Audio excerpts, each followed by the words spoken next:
Welcome, dear friends, to Inner Journey with Paul and Stephen.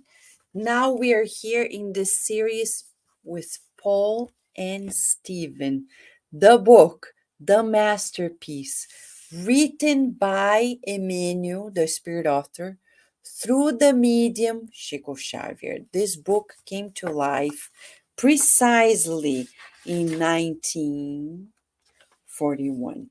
Yes, 1941, July 8th, at a time in which the world was in the middle of the Second World War, reminding us that in critical times we need to go back to our roots, and the roots is about the foundation of everything we know, the Christ consciousness.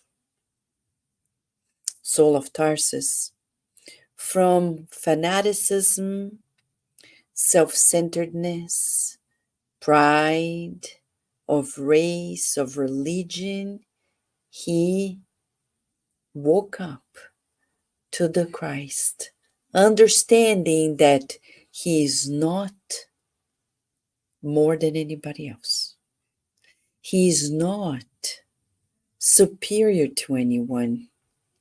And that's the true first effect of encountering the Christ.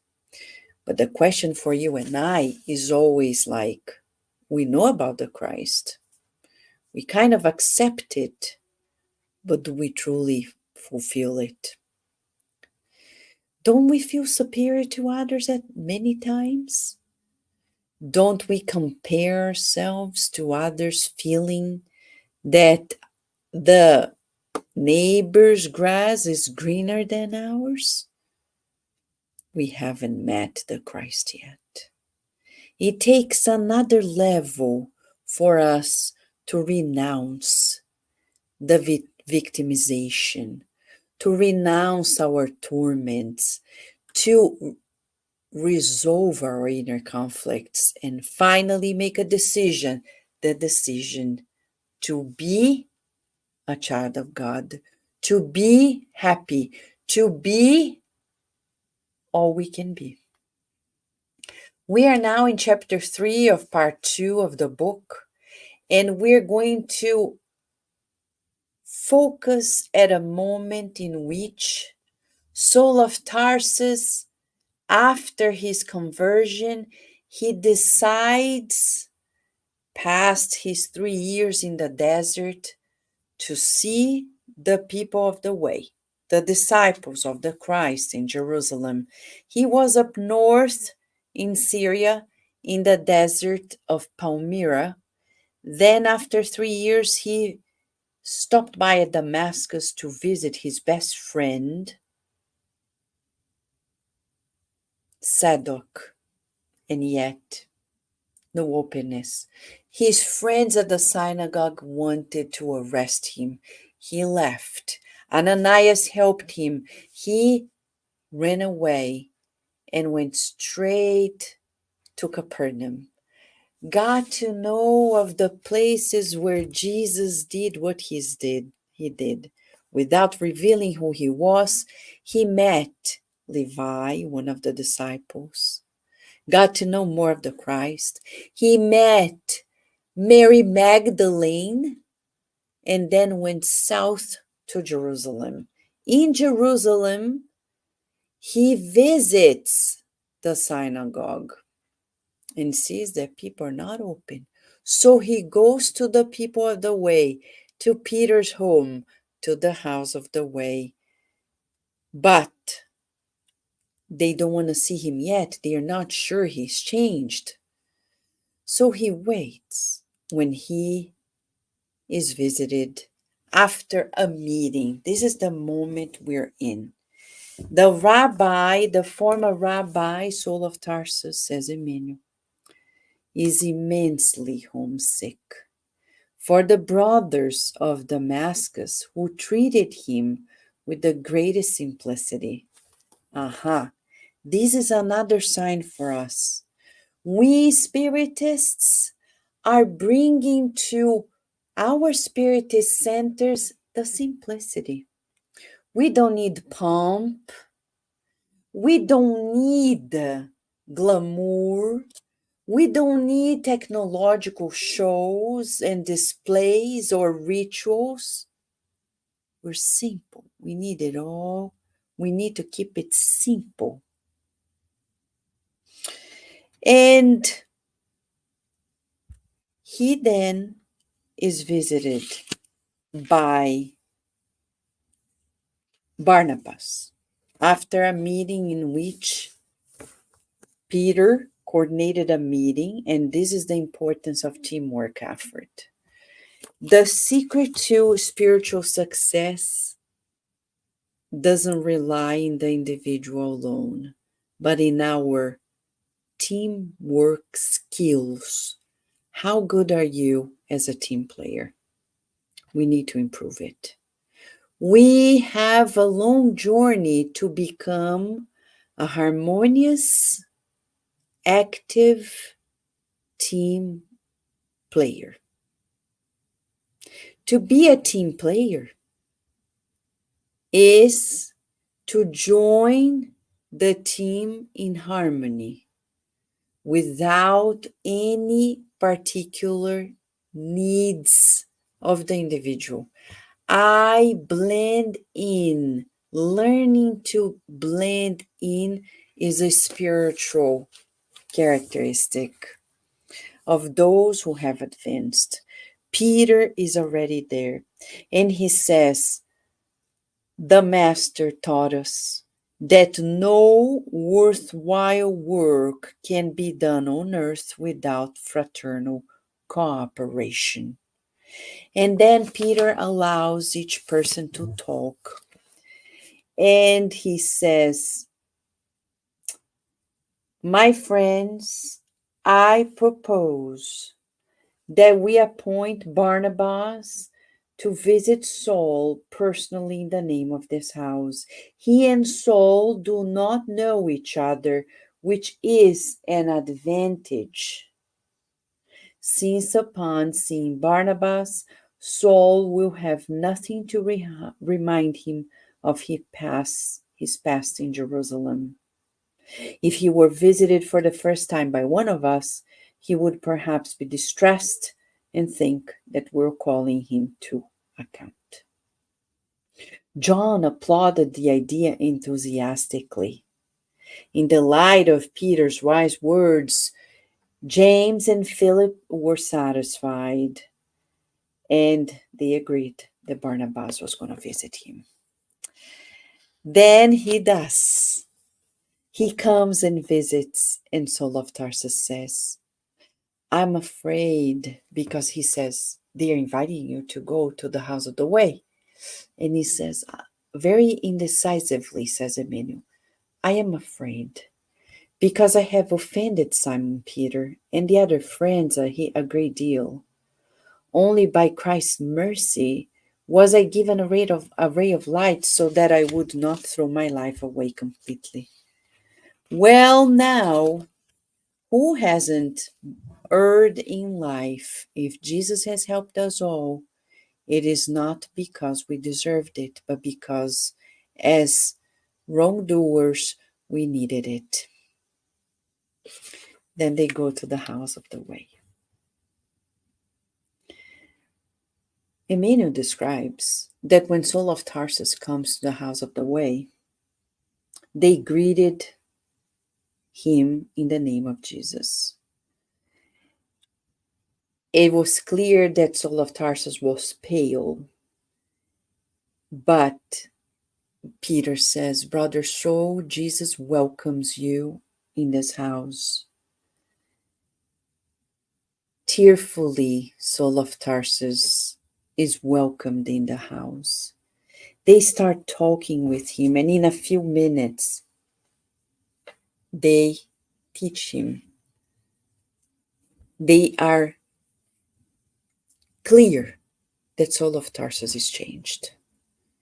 The Messiah, says Peter, will show you how to renew your strength and fulfill your noble commitment when the time comes. Because Saul of Tarsus says, I now want to devote my life to it, but he's weak. He is feverish. He is sick. He needs help. But in that dialogue, he says, I want to help. And Peter is welcoming him. And he spends days there since he asked to sleep in the very bed where Stephen used to sleep. But look at this. Their Christ conscious attitude before somebody who made a mistake. What do you do when somebody makes a mistake? Do you keep referring to that mistake? That's not charitable. True charity comes with forgiveness of offenses and understanding and benevolence. So they were benevolent, they were understanding, they were forgiving, truly charitable. So this lesson for us today is about how are we dealing with people's mistakes? Do we refer to the mistakes all the time? To keep people under our leash as if we're emotionally blackmailing them?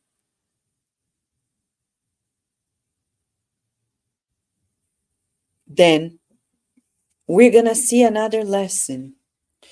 As he spent his days there, he observes that the only one who didn't give him much attention was James.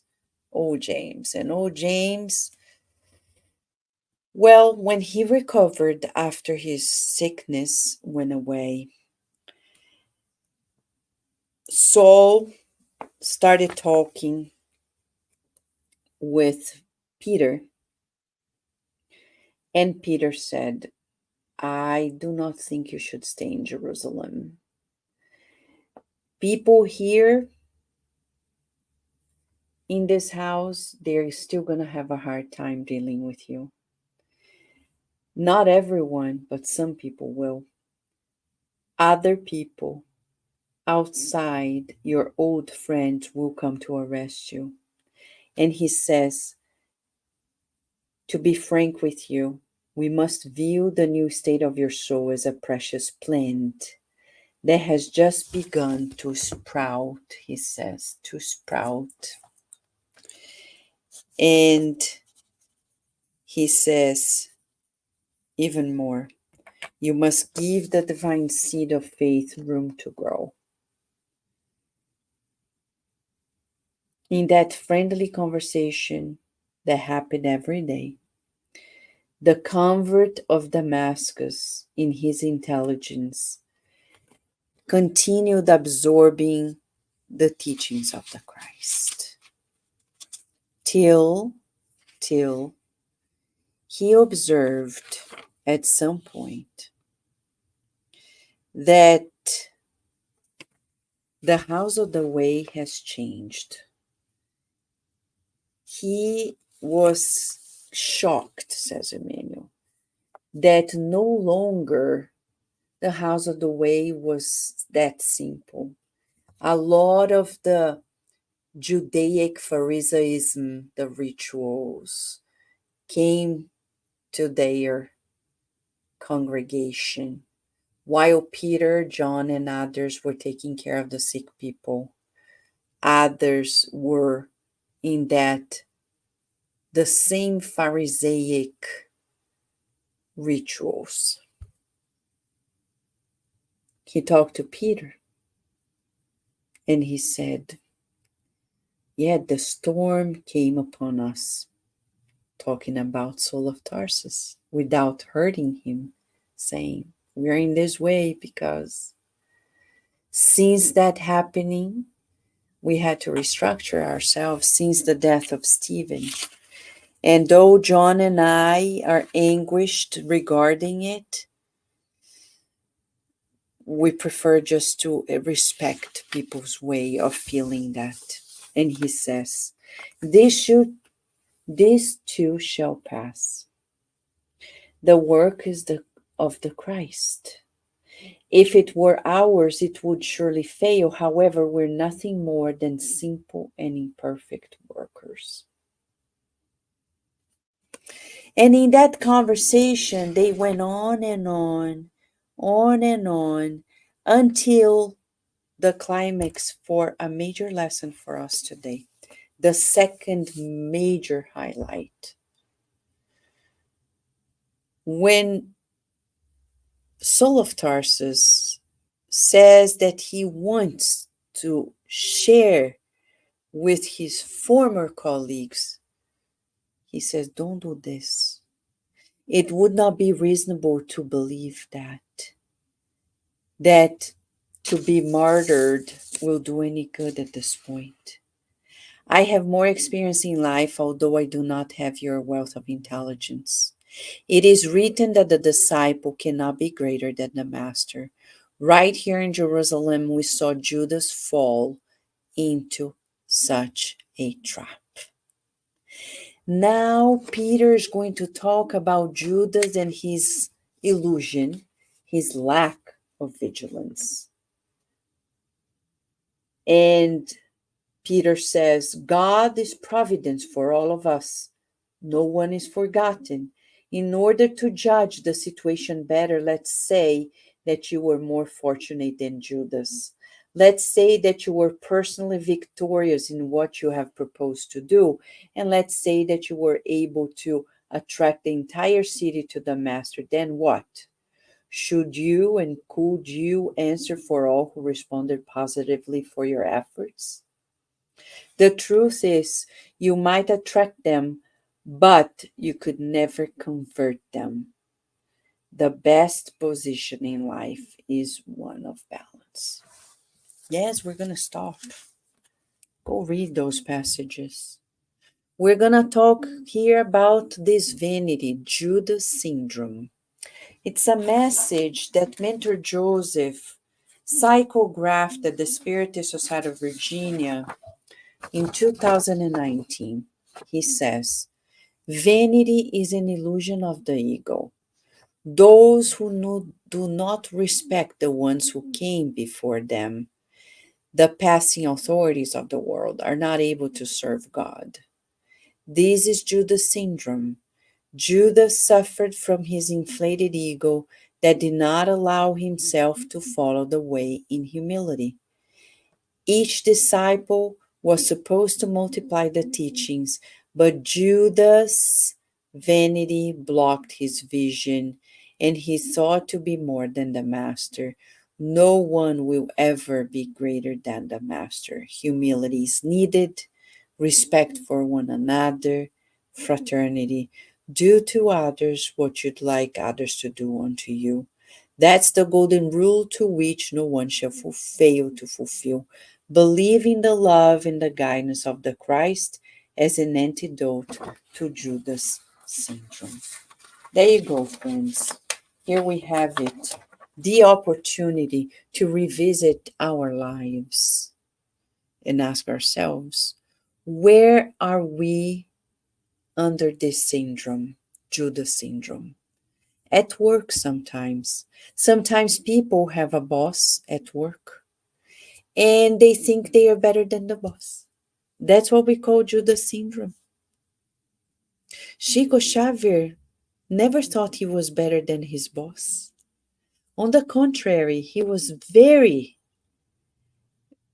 a servant to his boss. They were friends. Sometimes in our families, we think we're going to be better than our ancestors. We think we should progress, but not with that vanity. Judas failed in his illusion to have a better escape, a better run. And then he failed. And we fail in our relationships when we compare ourselves to others. As we said at the beginning of this program, do we feel superior to others? Are we practicing humility? A good reference for us in humility, it's in the book Thought and Life. Emmanuel explains that every time we see our smallness before the greatness of God, we are marching towards humility. And God in everyone, God in all of us. Our exercise today is twofold. Am I a team player? 2. Am I humbling myself to the designs of God? Both interconnect. But this is how we're going to stop here today in this inner journey with Paul and Stephen. If you have any question or suggestion, write to us at cardiacradio@gmail.com. And otherwise, we'll see you next week in the last part of chapter 3, part 2, when Saul of Tarsus leaves the house of the way from Jerusalem, goes to Turkey in Tarsus, where he was born, meets his father, and from then on, he will have an immortal dialogue with Stephen and Abigail, giving him the first clear directions to live his life for immortality. Thank you, friends. We wish you many blessings, and we look forward to seeing you tomorrow at more programs here at Cardiac Radio, where you and I are always nourishing our souls.